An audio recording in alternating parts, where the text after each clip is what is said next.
What's going on, guys? I'm Steve. Welcome back to the channel. Welcome back to another video. If it's your first time stopping by the channel, hit that subscribe button. Trust me, you won't regret it. If you're a returning subscriber, as always, guys, welcome back, and I do appreciate the support. Guys, listen. A lot of emotions are stirred about the Tyre Nichols situation, and more news seems to be coming out every day or every other day. You know, that gives a new angle of perspective of what really happened in the situation. But as of late, a lot of the public has been focused on the field lieutenant that was there, and how he was allowed to gracefully bow out once he found out he was under investigation, and a lot of heads were put in the chopping block. And I'm talking about Field Lieutenant Dwayne Smith. Now, the city of Memphis allowed him to gracefully go into retirement pending the investigation, which I thought was wrong. And I just made a video about it yesterday. You guys can check it up in the video library. But I mean, what they're talking about today, the reason why I'm bringing this back up is the Black Clergy Collective in Memphis, right? Led by Pastor Earl Fisher, it seems, have asked the DOJ to investigate a lot of things, you know, as far as pattern and practice, as far as an investigation goes. Now, among the things they want to talk about is arrest history that they want to investigate, guys. Arrest history, civil complaints, detainment protocol.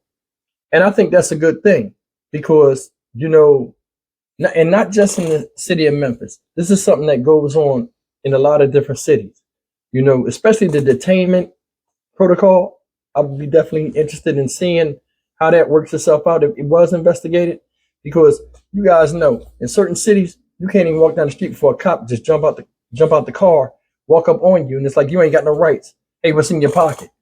If you say, hey, you don't have, you know, the authority to do that, depending on where you at, what part of town you are, and how they perceive you as a person, you might get an obstruction of justice charge, or worse, you know, just any old other kind of charge that they seem fit that they want to hit you with. You know what I mean? Within reason. You know, obstruction of justice or interfering with a police investigation, you know, all the crazy stuff. But listen, guys, I think this is a good thing. And I'm going to play this news article, and it explained it better than I can. And then we'll come back and we'll talk about a couple of these things that I thought were particularly good if the Department of Justice does launch an investigation. And I think this should be something that's done in a lot of police forces. In fact, all of them needs to be one universalized way of policing protocols with arrest, civil complaints, body cams, and detainment protocol. But check it out. To it with the identity of a senior officer involved in the traffic stop and death of Tyre Nichols. His name, Lieutenant Dwayne Smith. And now community continues to demand change. Here's ABC 24 reporter Stephen Reels with the latest. Well, Jordan, the Black Clergy Collective of Memphis is urging the Department of Justice to get involved, to look into what's really going on at the Memphis Police Department, and to back up what many Memphians have been saying for over decades. We don't believe that that's going to come from the inside. We don't believe that that's going to come from local authorities. It's why Pastor Earl Fisher and the Black Clergy Collective of Memphis is asking the Civil Rights Division of the Department of Justice to conduct a pattern or practice investigation. Main goal is to see how MPD works and if there is any violation of civil rights at play. When you look at the criminal justice system, the way it's been constituted, has definitely disproportionately impacted Black and brown people. Analyzing harmful practices within MPD and potential loopholes in policies. And for Pastor Fisher, this includes how Lieutenant Dwayne Smith was able to retire with benefits before potentially being fired for his involvement in the Tyre Nichols traffic stop. We don't think anybody should be involved in the death of an unarmed civilian as part of law enforcement and still be able to keep their pension.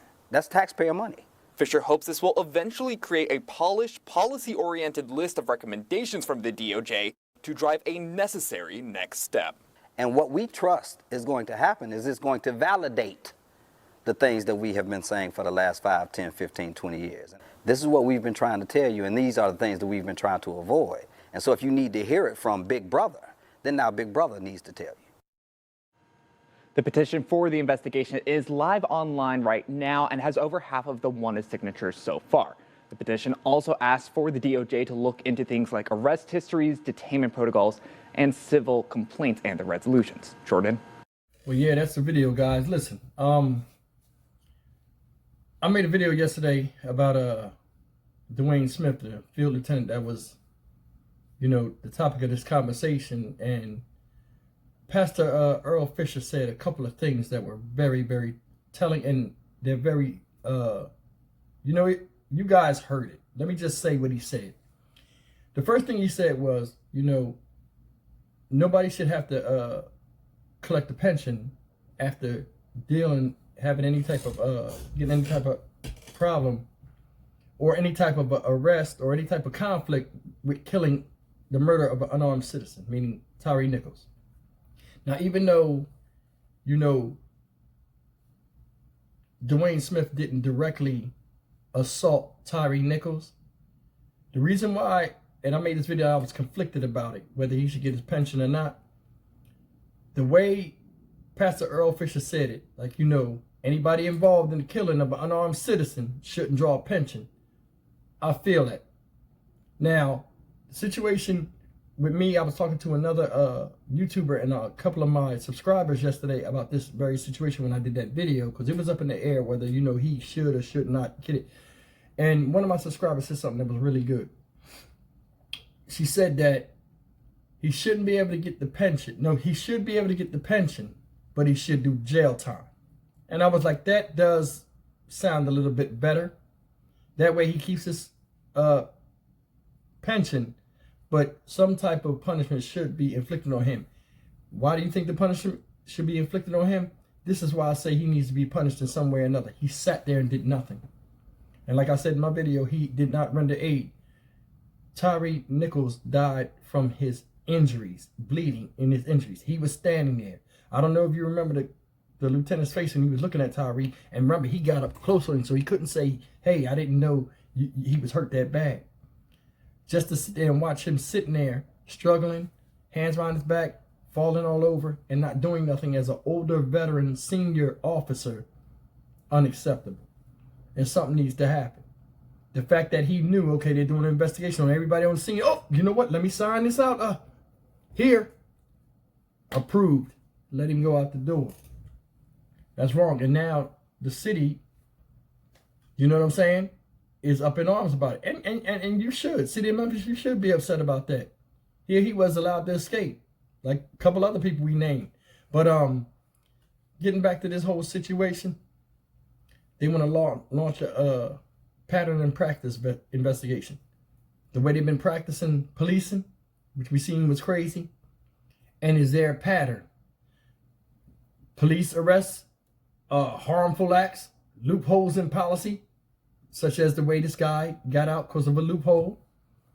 Harmful acts, Scorpion unit running around randomly tearing people up with no repercussions. And pattern arrests. Is it a certain type of person that's always getting arrested?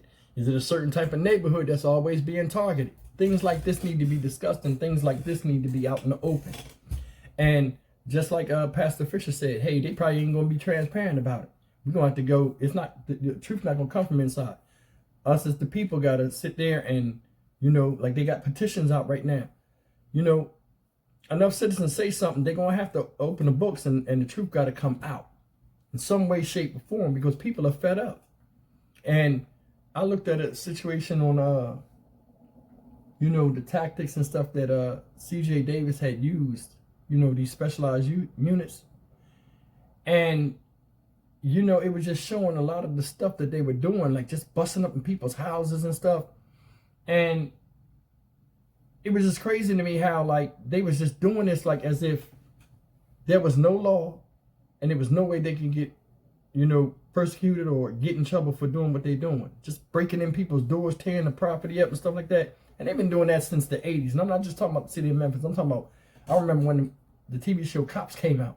And they was busting in the houses and stuff. I'm like, damn, that's excited. Like, damn, they just tearing stuff up. I was a kid, I ain't know. And it's like, damn, they're never taking the effect. It's children in the house, all this other stuff. And it's a bunch of hysteria and the impact that it has on people's lives. And the psyche and, as far as how they feel about the police, the regular citizen I'm talking about. So it's something that a lot of people need to keep in perspective. Do I have a problem with all police? No, I ain't got no problem with all police. But I do got a problem with how a lot of them bend the rules and how they target certain ethnicities with reckless abandon and get backed up by the state and the justice system. I got a big problem with that. You know, Dwayne Smith, it is what it is. He got out of there. You know what I'm saying? But loopholes in policy, pattern arrests, harmful acts, you know, in policing, arrest history, civil complaints, detaining protocols. That's 6.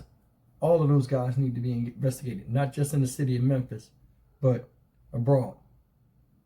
Leave me a comment if you agree, man. I mean, it's a good thing for the Black Clergy Collective to petition the Department of Justice. You know, they said the petition is going around. They got half the names they need. So, I mean, if you guys are in Memphis and trying to go for change, they said it's online somewhere. I don't know where it's at, but I mean, make sure you put your name on there, man. Every name count. You know, you in Memphis, you matter. I'm Stock Market Steve. I'll see you guys in the next video. As always, like, comment, share, and subscribe. You guys take care.